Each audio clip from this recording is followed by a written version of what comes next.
there's the JIT is like this magical thing in PHP, and they say it improves performance.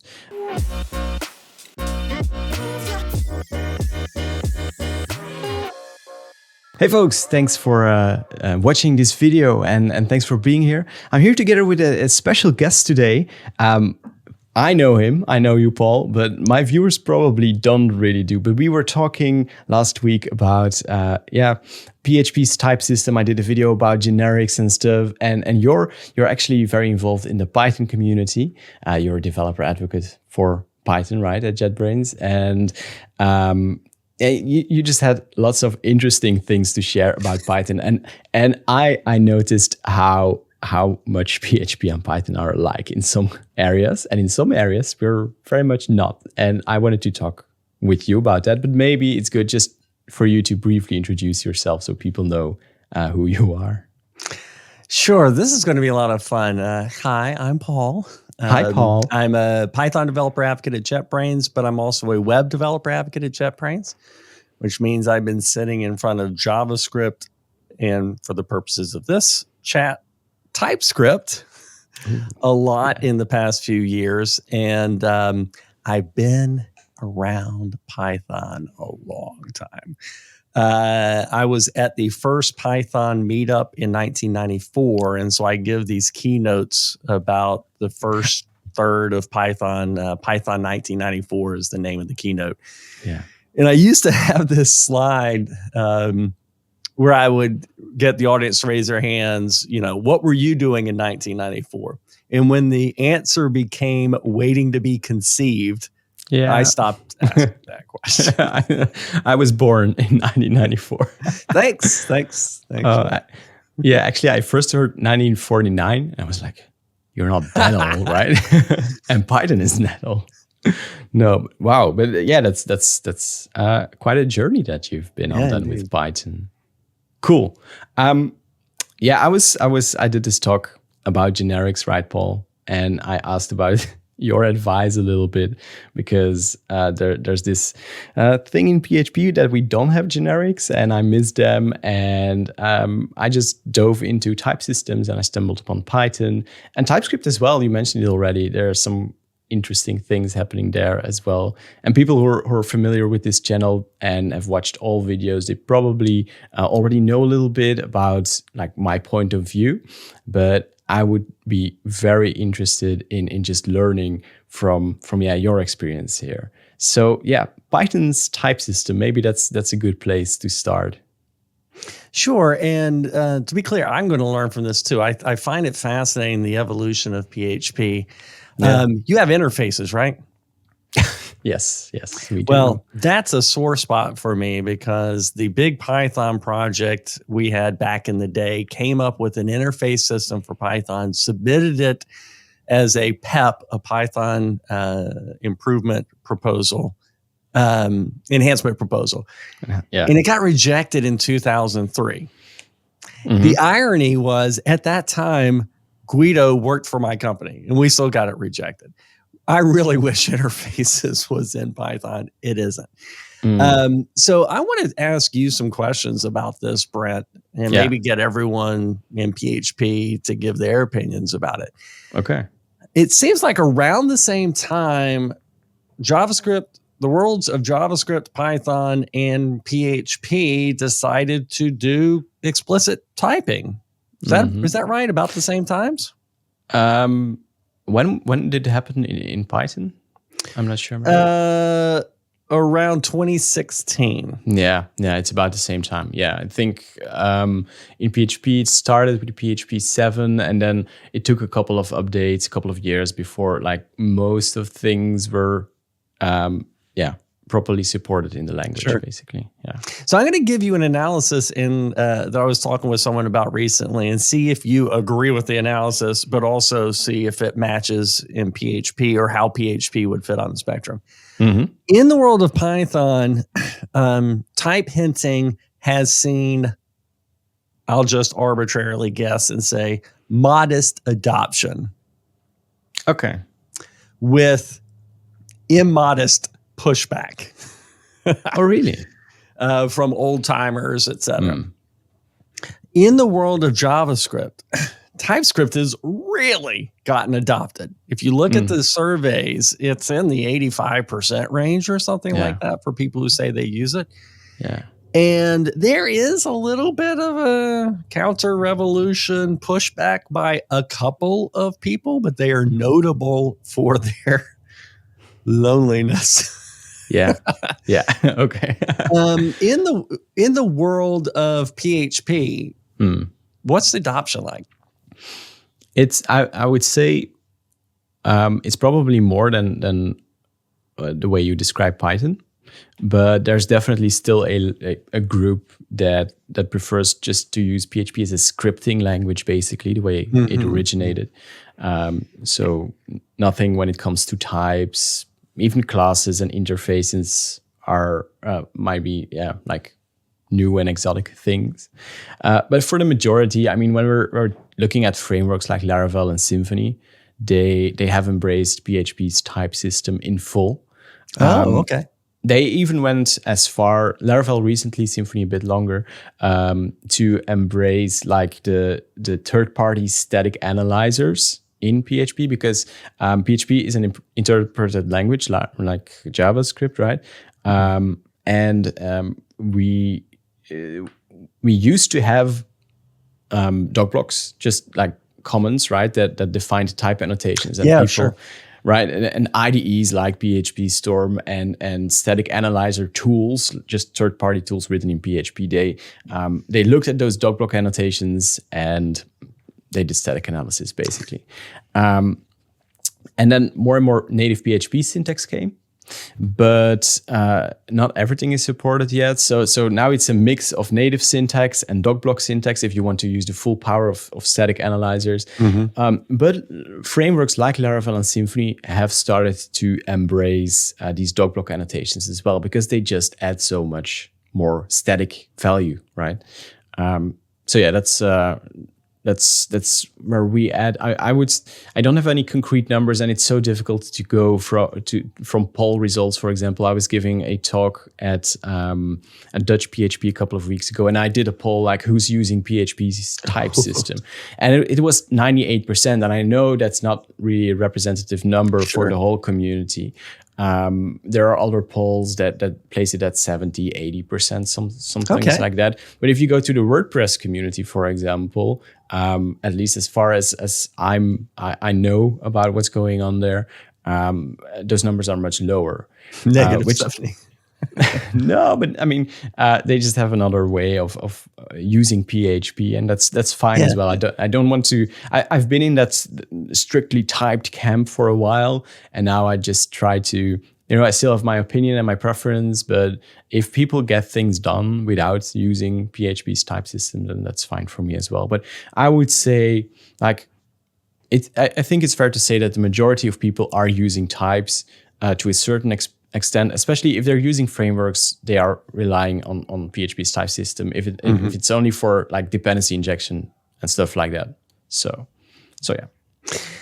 Yeah, and I guess would you say there's a correlation, when you said that about the WordPress community, it made me think of it, a correlation between if you write tests, you might write types. If you're not writing tests, you will never, ever write types because you just don't care that much about the code you're writing. Yeah, there might be a correlation. I actually don't know about that, but I wouldn't say that it immediately means causation, right? Sure. But just the psychographic profile of someone who cares about their code, probably going to write some tests. But I try to be careful not to dismiss people who don't. Okay, I've got a theory about it's weird to me that JavaScript was the one that adopted more than Python. Exactly. Script kiddies was a thing back in the day. And I've got a theory about this. You tell me if you agree with it. That this is really an outgrowth of transpilers. In the first half of the previous decade, people got tired of writing crappy JavaScript for crappy browsers. And so thus emerged CoffeeScript and then Babel and other things to let you write JavaScript from the future that would work in the past. Yeah. And then as browsers got evergreen and auto-updated and the engines got better, that was less needed. But the world of JavaScript was conditioned to run their code through a tool. Yeah. And once that happened, you could just plug TypeScript in on top of all of that. Exactly. Yeah. I think that was a pretty big reason. And it's actually probably what's keeping the PHP community back, because we're so used to, making a change, hitting the refresh button, and everything just being there, right? Which there's something to be said for that, because it's super, super efficient, and there's just zero build steps. But you pay for that with, a little less features, basically. Yeah, sure. Yeah. I'm totally with you. In the world of Python, very similar. Okay. Python should be very readable, and you should just be able to execute it and share it. Shouldn't need a lot of tooling. That breaks down when you've got a team in a larger, complex project that needs to be supported over time. Exactly. The world of Python is starting to get into tooling written in Rust. And the world of JavaScript crossed that bridge about 3 years ago and started doing tooling in Go, tooling in Rust, and seeing a lot of benefits. Yeah. I think like for PHP, there's still a huge pushback for that. Also within like the core development team of PHP, internals we call them, we're so used to, and maybe it's not a bad thing, I'm not saying that, but we're so used to this is PHP that I really think that we're missing out on some stuff, and JavaScript and TypeScript are like the perfect example, because here you have like the most loosely typed scripting language on one hand, and suddenly like the vast majority of the community starts to embrace a typed language, right? There is some overhead there, but they were already used to it. And now they get so much stuff for free, basically. So much new features, static insights. It's so powerful, especially in large projects. And it's really, like a struggling point for PHP. What we do, actually, we have like these third-party static analyzers, right? We put them in GitHub Actions, and then we just GitHub Actions. Yeah. So then we're not bothered by them, and then we push our code and we just go about our day. And then like in bigger projects, you get notifications when things break, and then you have to go back because we really don't want to be. But it's not all PHP. I don't want to criticize that, but I'm about to criticize that. Feel free. All of my time trying to get a red squiggle so I will fail fast, so I will know immediately. Yeah. So in PHP Storm, we now have integrations for these third-party static analysis tools. There are two big ones. So we get the red squiggles, right? So that we don't have to wait for GitHub Actions. But honestly, these are tools written in PHP. They aren't optimized for reading files and parsing code into an abstract syntax tree. They are a bit slow. So, and on top of that, there is quite a big overlap between what an IDE like PHP Storm does and third-party static analysis tools. So, I think that has been a major blocker for this to really take off. Kind of weird that the community JavaScript that has spent a decade arguing about import is now on their fourth generation of linting and formatting and type checking and things like that. Yeah, you go be crazy, JavaScript. I made a video on this channel a long time ago where the title is like PHP should be more like TypeScript, and that's let me guess, a lot of engagement. Oh yeah, lots of pros and cons there, but. I've worked on a couple of larger projects in PHP. I mean, there are always larger projects out there, so I won't claim that these are like huge, massive, but projects with a team of 5 to 10 developers working on it for 2 years, 3 years, that kind of projects. And we embraced static analysis as much as possible, right? And we just noticed how much time it saved and how much we gained from it. Even though there is a little bit of overhead, I'm more than willing to pay that time, because it just saves so much more, And yeah, well, it's still a struggle in PHP. Like generics, for example, is like the big thing I would really want, and the problem there is that if you want to do these generic type checks at runtime, which doesn't really make sense because this is a static feature, right? So yeah, it's not going to happen. But that means we have to rely on ugly doc blocks, basically comments, code comments, which I'm not really comfortable by, because my typed definitions are more than just comments in my code. They are, at least I see it as they are an integral part of my code. They just serve maybe a different purpose than, like influencing the flow of my runtime execution. But and Python has a very similar thing, a long history of runtime magic and monkey patching and things that static analysis will never, ever be able to resolve. How about we switch over to my screen and take a look through the history of this?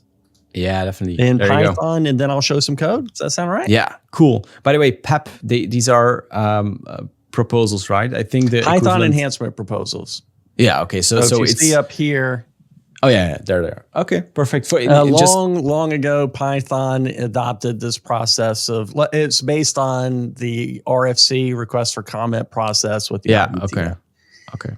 That's what we have in PHP. Into this was 2016. Going into this in type analysis, I think if I remember correctly, a lot of this was driven by Dropbox, which had a colossal code base written in Python. And they wanted to bring the safety of static analysis and formal types to Python. I think they may have had like an internal fork or something like that. I might be misremembering that. Before this, it was what you described, that people would do conventions in what Python calls doc strings. Yeah. Documentation blocks. Exactly. And there's a couple of different conventions. Google has a system. The numeric folks have a system for how do you encode arguments, types, and return values and exceptions in doc strings. So there was a decision to kind of formalize that typing of it, typing of it, the spelling of it, but also get into the theory of it. What is Python's type system? Because it's a fallacy to say that Python is untyped or weakly typed. That's not correct. It's more like dynamically typed. Yeah. Before I forget, one big aspect that's different with TypeScript, TypeScript takes the type information and throws it away. Only the compiler uses it. Yeah. Python keeps the type information on a hidden variable on the object called under annotations, under.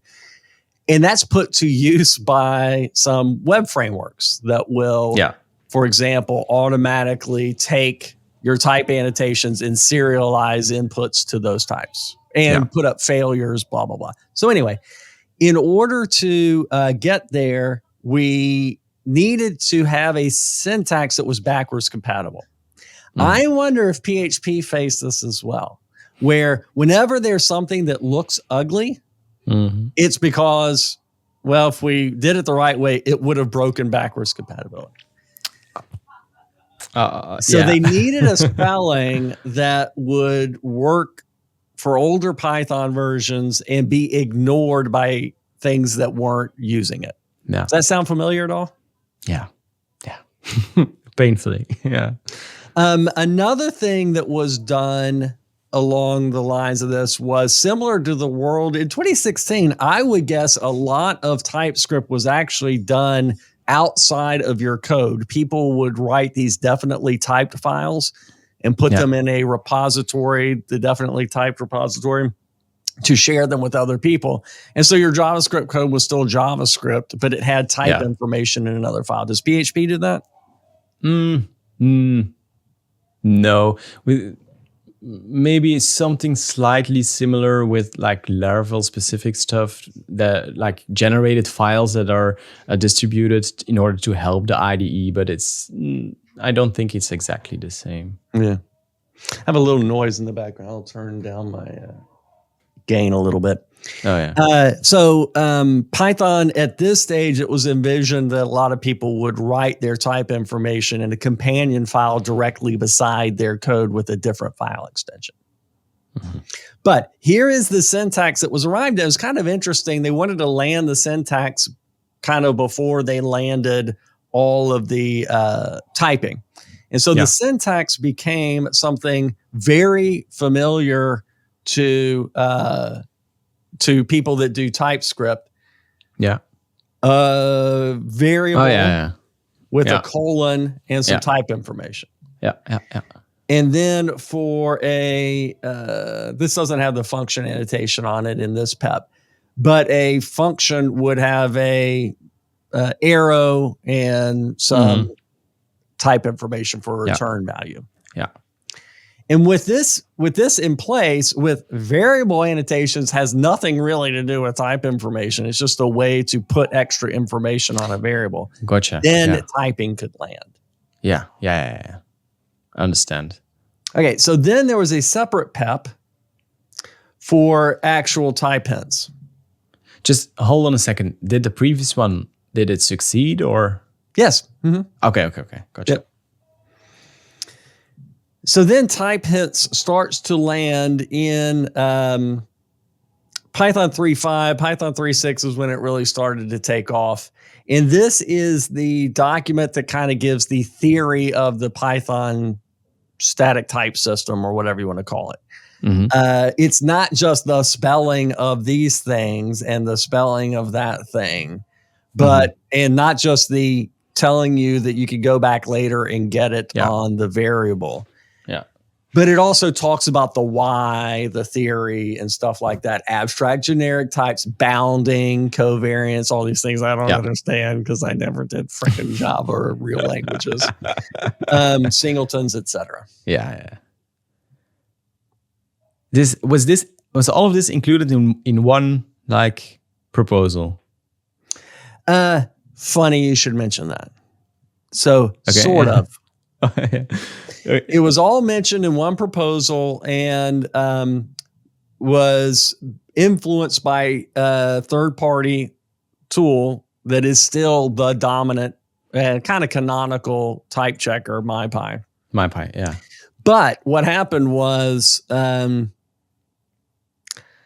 some things didn't go over well, either in the theory of them or in the spelling of them. And there have been a lot of PEPs about typing and a lot of usability, ergonomic improvements, as well as theory improvements, such as what you were talking about with generics. Gotcha. So this has evolved a lot. Python 3.12 went out last month. It has, let's go look.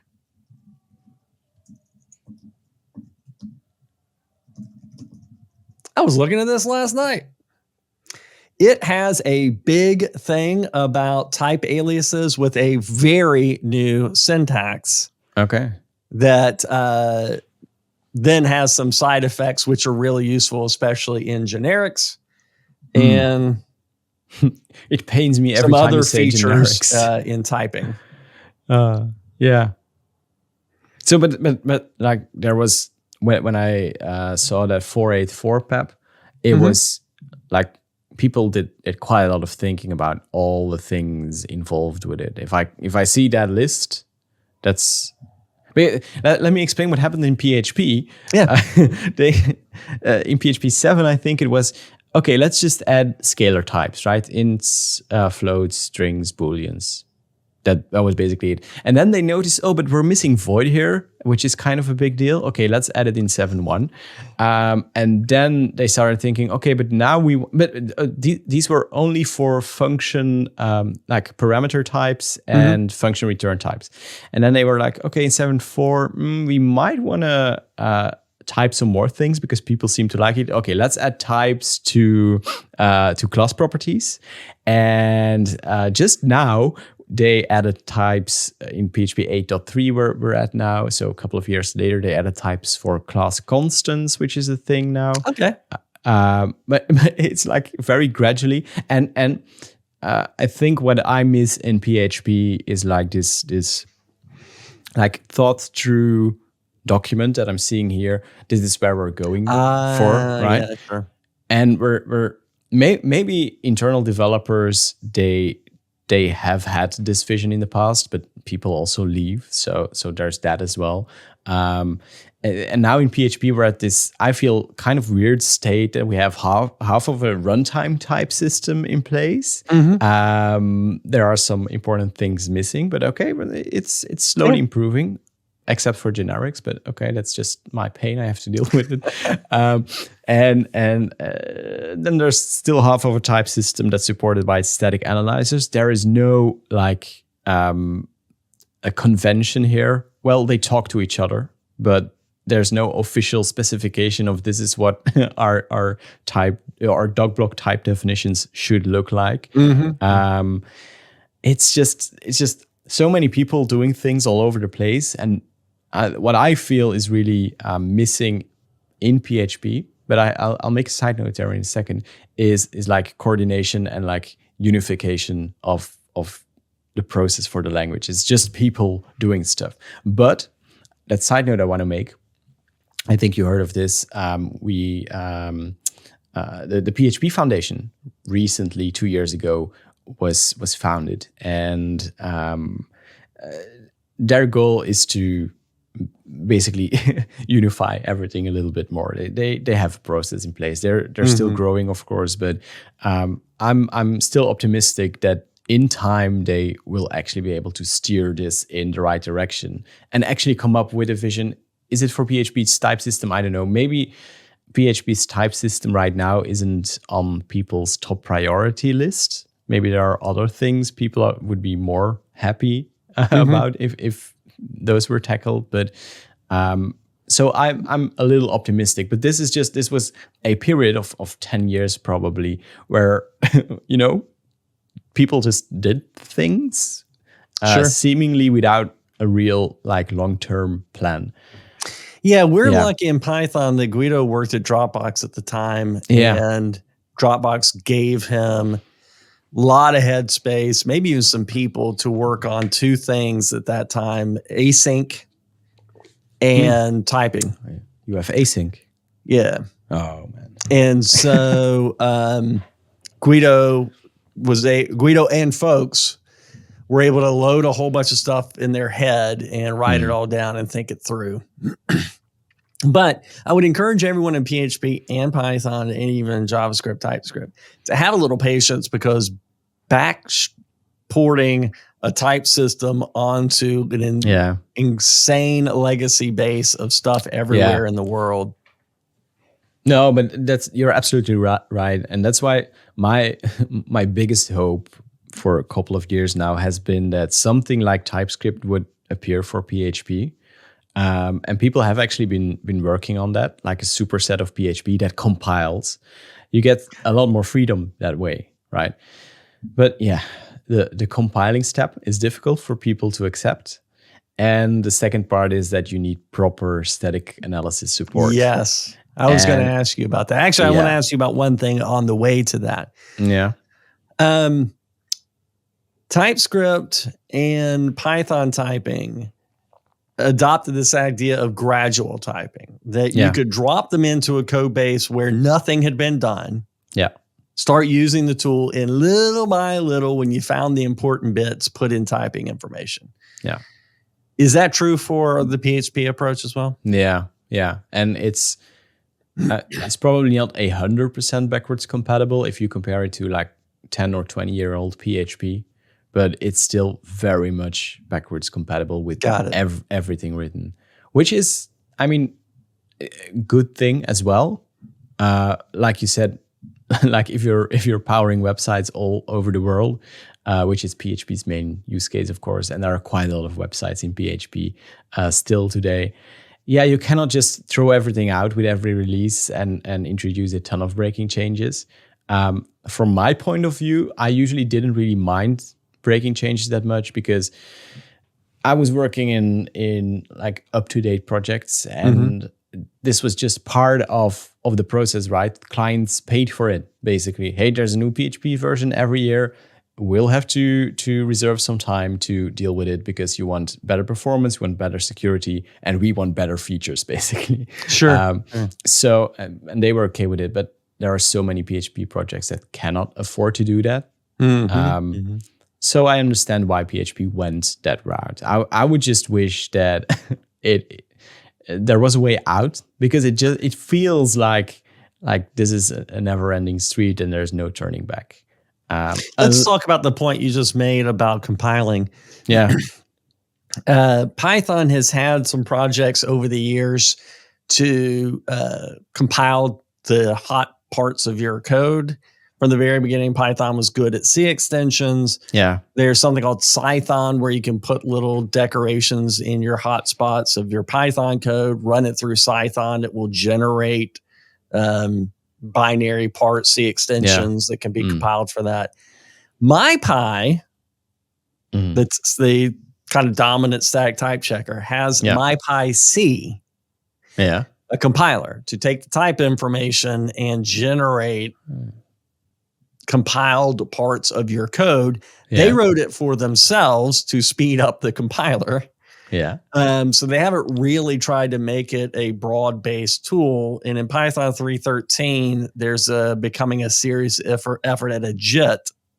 Which I don't know if it will take these type things into account. Needless to say, from a carrot and stick perspective, put in type information to eat your vegetables is not a winning strategy. But to have your dessert, meaning 10 to 40 times better performance, might be a winning strategy. Anything like that in PHP? Here's something. We do have a JIT. Is it influenced by type information?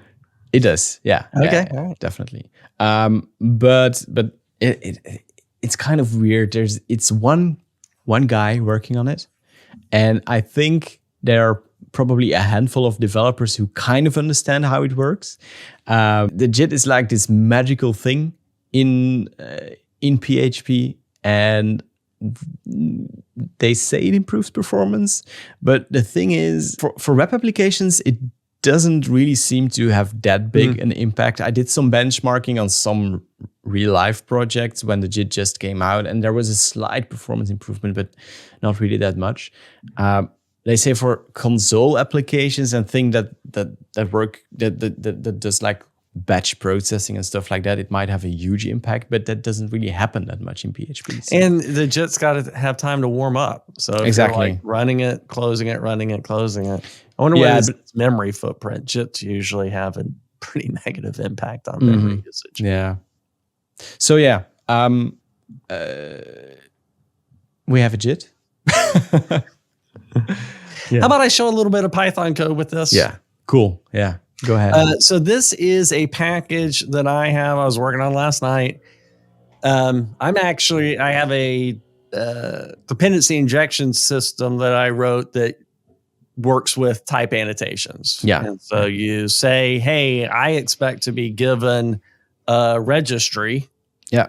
And it will pass you the registry or something like that. Yeah. So this is a function in Python. And here's a value, and you'll notice that has no type information, and the function has no type information.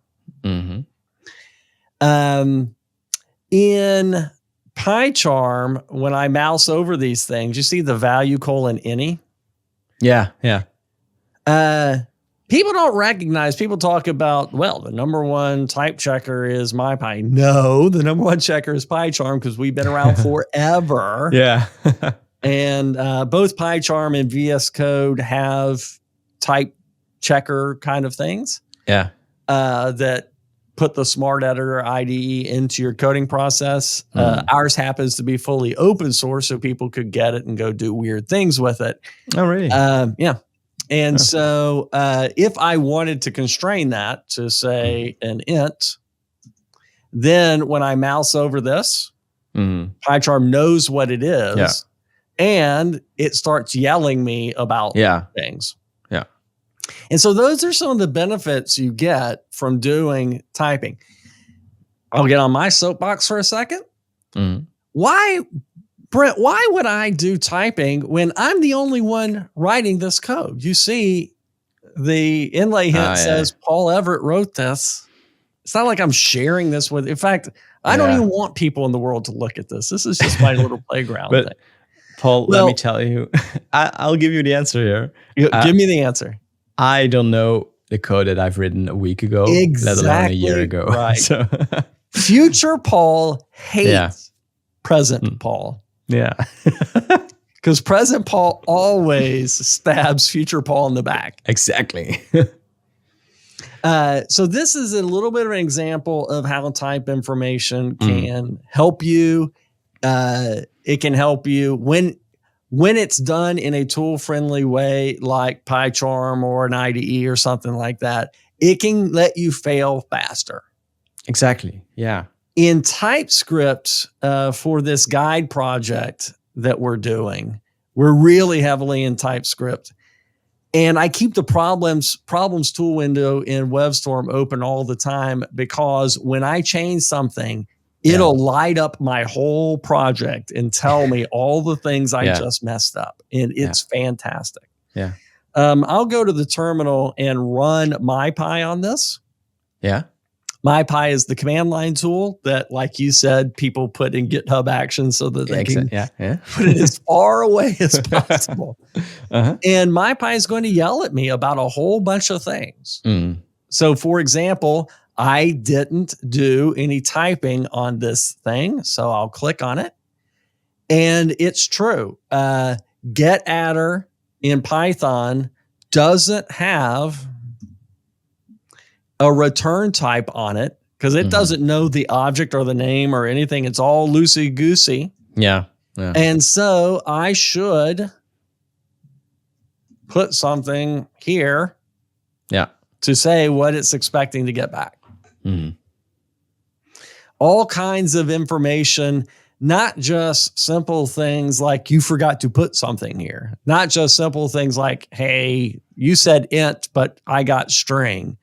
But as you know from generics, some really higher order things. And a huge class of the bugs that you would write unit tests for, you could probably eliminate unit tests if you did a good job with typing. Yeah, and here's where, let me just step in here. Here's where PHP developers say, that's not true, I still need testing. But what PHP developers often don't realize is that they're not writing unit tests. They're writing higher level feature tests, which are still useful. And a type system won't replace your test suite in full, but it will definitely replace a huge part of like these small tests that you're always looking for edge cases and making sure everything input output works as expected. That's I actually find a broad adoption of type annotations in my code speeds me up a lot in writing tests. Yeah, definitely. With IDE autocomplete and red squiggles, I can fail before I run my tests instead of after. Yeah. One thing you haven't mentioned yet, which I think is a big advantage, is you know what you're dealing with. If a variable has a type, you know what kind of properties. I don't know in PHP it's classes and objects. I don't know how it is in Python, but you know what kind of properties are available, what kind of methods are available on a specific variable. You get auto-completion. You get so much more done and so much more quickly because your IDE and editor knows what it's dealing with, and it's not just a black box. If I can extend your point, everything you just said, if you're writing a library meant to be used by someone else, all those benefits extend to them. They're your customer. Yeah. You're putting the important information on the label. so that they don't have to look inside the box. Exactly. Yeah. And people say, well, I could just put that in the documentation. And I think, man. Yeah. Documentation where everything goes to die. Exactly. Yeah. Like it's fun to go out of your code screen and then search for a website, do a Google search, and you it's probably the third or the fourth hit because people are doing SEO stuff and blah, blah, blah. And then you finally find the docs. And it's out of date. And oh man. Yeah. So that's a little bit of the story about Python and typing. Mm-hmm. I think that Python gets a lot of crap for all of this because it's changed so much, and some things look kind of funky, and the spelling or whatever. But at the same time, people much smarter than me say, no, actually, Python has a pretty clever type system that they've come up with now for static typing that really tries to express some of the weirdly magical parts of Python. And we should be proud of it rather than just looking at it as a bit of a Band-Aid. Yeah, I think that makes sense. And what I find interesting as well is that how, I don't know if it's called internal Python developers, but like the people who develop Python, they seem to have embraced it in a way, which from what you've shown in the peps, and I would wish for PHP that would grow a lot more, like the static side. I know it used to be a scripting language, and I know that runtime stuff is important, but like static insights and static analysis is proving time and time again in PHP and in other languages that it's so valuable, and it saves so much time, and it leads to better code, and it makes, honestly, in my case, and I know a lot of other people, it makes developers a lot more happy. So yeah, I wish for PHP, maybe that's my wish for PHP next year, that it starts, well, it continues to embrace static analysis a lot more than it's doing today. Okay, this is for everyone that is still watching. Give us a thumbs up or comment down below or whatever. Do you want me and Brent to come back in December 2024 and do a recap of what went down in typing for PHP and Python? That's a good idea.